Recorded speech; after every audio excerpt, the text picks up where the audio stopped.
हनुमत्पादं ध्यायेत् सर्वविघ्नोपशान्तये। यस्य द्विरदवक्त्राद्याः पारिषद्याः परशतम् विघ्नं निघ्नन्ति सततं विश्वक्सेनं तमाश्रये।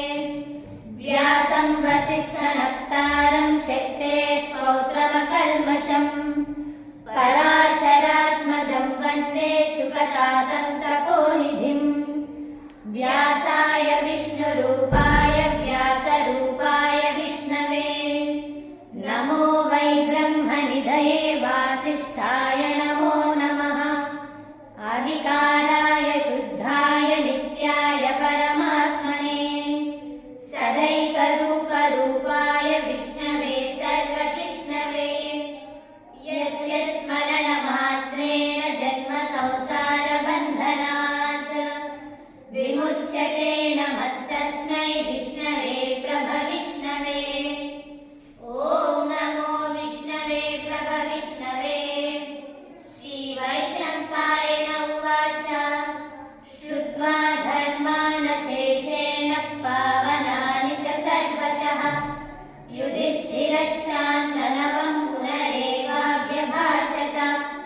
युधिष्ठिर उवाच किमेकं दैवतं लोके किं वाप्येकं परायणम् सुवन्तः कं कमच्यन्तः प्राप्नुयुर्मानवाः शुभम्। को धर्मः सर्वधर्माणां भवतः परमो मतः किं जपन्मुच्यते जन्तुर्जन्म संसारबन्धनात्।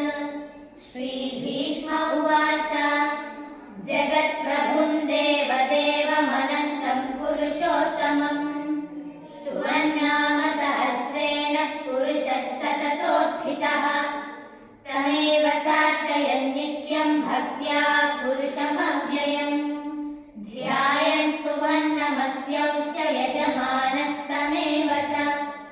अनादिनिधनं विष्णुं सर्वलोकमहेश्वरम् लोकाद्रश्यं स्तुवन्नित्यं सर्वदुःखादिगो भवेत्।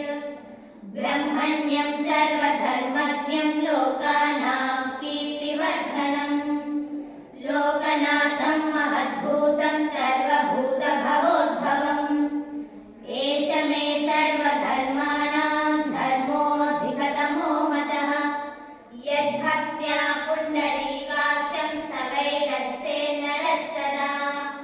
परमं यो महत्तेजः परमं यो महत्तपः परमं यो महद्ब्रह्मा परमं यः परायणम्।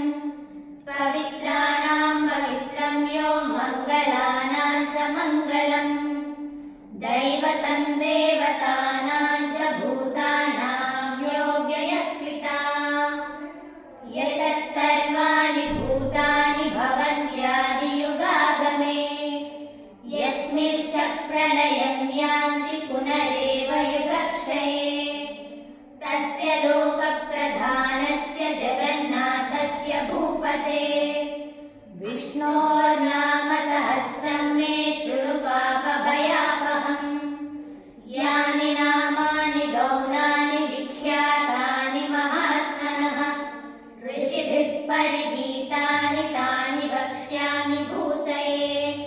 ऋषिर्नाम्नां सहस्रस्य वेदव्यासो महामुनिः छन्दोनुष्टुप् तथा देवो भगवान् देवकीसुतः। अमृतांशूद्भवो बीजं शक्तिर्देवकीनन्दनः त्रिसामा हृदयं तस्य शान्त्यर्थे विनियुज्यते।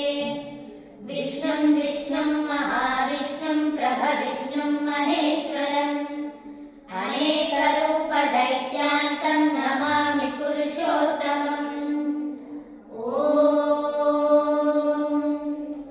अस्य श्रीविष्णोर्दिव्यसहस्रनामस्तोत्रमहामन्त्रस्य श्रीवेदव्यासो भगवान् ऋषिः अनुष्टुप्छन्दः श्रीमहाविष्णुः परमात्मा श्रीमन्नारायणो देवता।